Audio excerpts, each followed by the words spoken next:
Kita bahas serangan Amerika Serikat ke Venezuela dan penangkapan Presiden Nicolas Maduro bersama Guru Besar Hukum Internasional Universitas Indonesia, Profesor Hikmahanto Juwana. Selamat malam, Prof. Hik. Ya, selamat malam. Baik, Prof. Hik, Presiden Amerika Serikat Donald Trump bilang Maduro ditangkap karena perdagangan narkoba dan senjata hingga terorisme katanya. Apakah ini bisa jadi alasan penangkapan Maduro oleh negara lain? Kira-kira? Ya, sebenarnya kalau misalnya mengenai masalah narkoba, tentu tidak bisa sebuah negara melakukan serangan terhadap negara lain. Tidak bisa seorang presiden dibawa oleh negara tersebut diadili di pengadilan dari negara Amerika Serikat. Meskipun masalah seperti ini pernah terjadi pada tahun 1990 ketika George Bush Senior melakukan tindakan terhadap Presiden Noriega. Pada waktu itu beliau adalah presiden di Panama. Masalahnya sama, berkaitan dengan masalah narkoba, lalu kemudian dibawa ke pengadilan di Miami. Kali ini Maduro dibawa ke pengadilan di New York. Sebenarnya hal seperti ini tidak bisa dibenarkan.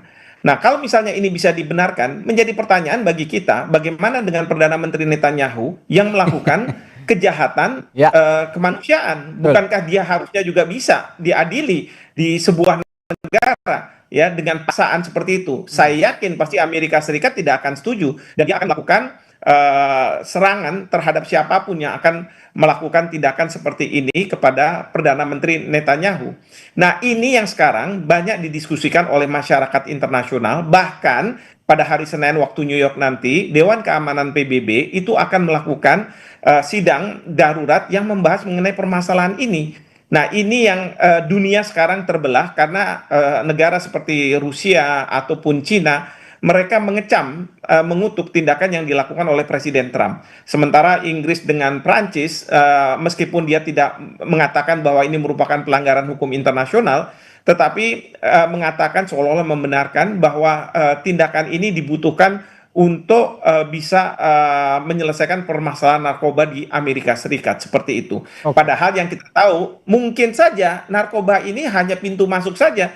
Sama seperti Israel mengatakan bahwa serangan yang dilakukan oleh Hamas pada tanggal 7 Oktober itu sebagai pintu masuk saja, tapi kan ujungnya adalah bagaimana Gaza itu keluar orang-orang Palestina sehingga bisa dikuasai oleh Israel. Nah, ini yang dilakukan oleh Amerika Serikat juga karena Presiden Trump sudah dengan secara tegas mengatakan bahwa dia akan mengundang perusahaan Amerika, perminyakan Amerika terbesar, lalu kemudian memasukkan dana ke sana, dan ujung-ujungnya kan adalah nantinya minyak itu akan dijual ke Amerika Serikat. Nah, permasalahan dan kesalahan dari Presiden Trump adalah dia tidak memunculkan yang disebut sebagai puppet government, ya, pemerintahan boneka yang sebenarnya adalah orang-orang setempat yang dimanfaatkan oleh Amerika Serikat. Tetapi Amerika Serikat, Presiden Trump sendiri mengatakan bahwa saya sendiri yang akan memerintah, katakanlah Venezuela. Mana mungkin dalam konteks hukum internasional, dalam negara-negara berhubungan satu sama lain, pemerintah satu negara itu akan menjadi pemerintah negara lain. Pada masa lalu memang bisa, seperti pada waktu Jepang kalah perang, maka ada pendudukan pemerintahan yang dilakukan oleh Amerika Serikat seperti itu. Oke, ini menarik. Kalau Anda tadi sudah menyinggung ada masalah ekonomi dalam hal ini minyak ya, yang dikuasai oleh Amerika, yang ingin dikuasai oleh Amerika Serikat. Dan for the record bahwa Venezuela ini punya cadangan minyak terbesar di dunia ternyata. Padahal negaranya tidak terlalu besar karena sekarang ada serangan ini barulah terungkap bahwa Venezuela ini punya cadangan minyak terbesar, largest oil deposit on the planet. Ada 303 miliar barel, bahkan di atas Arab Saudi, Iran dan juga Kanada kalau saya lihat. Nah, apakah ini juga mengafirmasi penangkapan ini bahwa ada motif lain terlebih untuk kepentingan ekonomi menguasai minyak? Kita langsung tegaskan saja di sini, Pak Prof. Hik.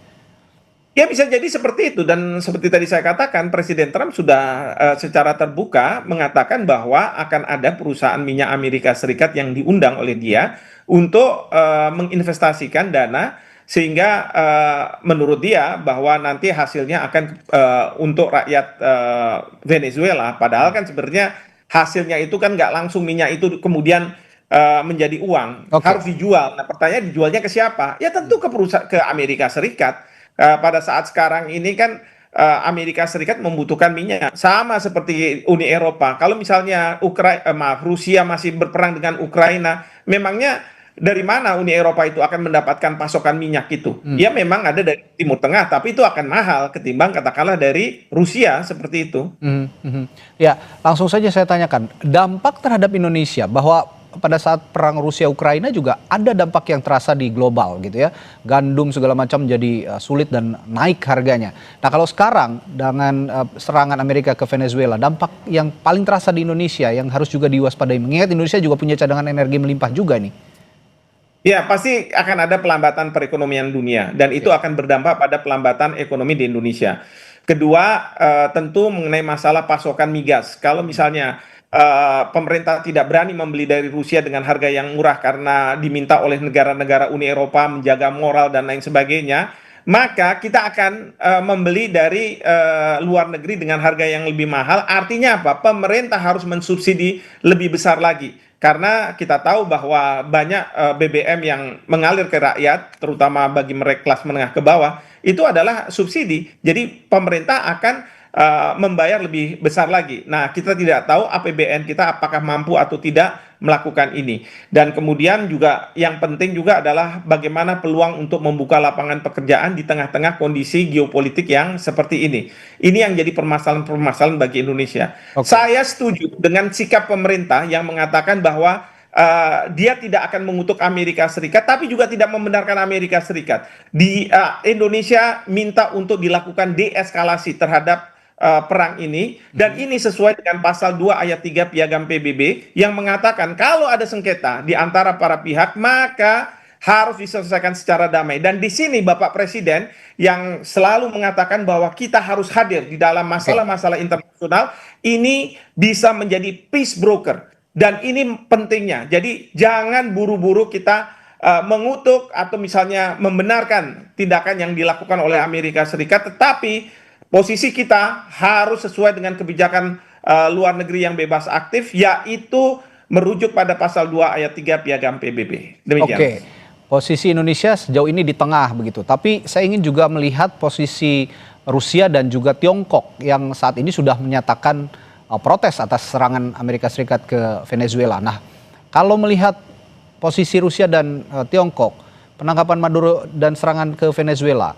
apakah ini juga akan punya dampak negara-negara seperti Rusia dan Tiongkok ini ke Indonesia, Prof? Ya, kalau misalnya mempunyai dampak ke Indonesia pasti ada. Tetapi ingat, dunia pada saat sekarang ini termasuk negara-negara yang berkonflik membutuhkan negara yang tidak berpihak kemana-mana, tetapi dia banyak inisiatif untuk melakukan penyelesaian damai. Nah, inilah pentingnya Indonesia, kita ada di situ. Jadi kalau misalnya semua berpihak, lalu siapa yang akan melakukan proses peace broker ini? Kan tidak ada. Nah, disinilah pentingnya Indonesia. Oke, terakhir Prof Hik, kalau melihat kondisi seperti ini, suatu situasi seperti ini, konsekuensi yang kira-kira akan dirasakan atau akan diterima Amerika Serikat kira-kira apa dari global?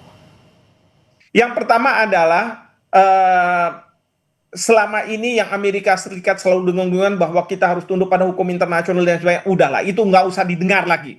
Saya paling benci kalau misalnya rakyat kita, pemerintah kita, pejabat kita mengagung-agungkan Amerika Serikat. Kampiun ini, kampiun itu. Tidak ada lagi. Satu itu. Yang kedua adalah Amerika Serikat sekarang ini pada posisi yang sebenarnya bisa membuka perang dunia ketiga. Karena apa? Karena negara seperti Rusia, Cina, mereka juga khawatir jangan-jangan Amerika Serikat akan melakukan hal yang sama terhadap Taiwan, terhadap Cina nih.